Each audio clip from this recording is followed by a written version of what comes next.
இன்று முதலாவதாக தேனி மாவட்டம் கோம்பை ஜர்மீன் வால் பண்ணை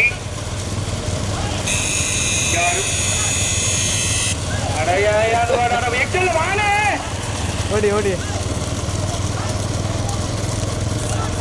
கார் போட்டு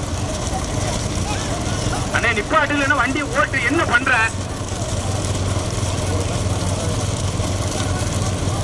மீண்டும் முதலாவதாக தேனி மாவட்டம் கோம்பை ஜர்மீன் பால் பண்ணை சாமி வரும் எங்கேயும் கூட வரும் என் தாயி தூங்க சொன்ன பாட்டு வரும் எங்கப்ப மூச்சு விட்ட காத்தும் வரும் ஊரான ஊரு வரும் முன்னோரின் பேரு வரும் எங்கூரு கருப்பசாமி ஆடி வரும் எங்கூரு கருப்பசாமி ஆடி வரும்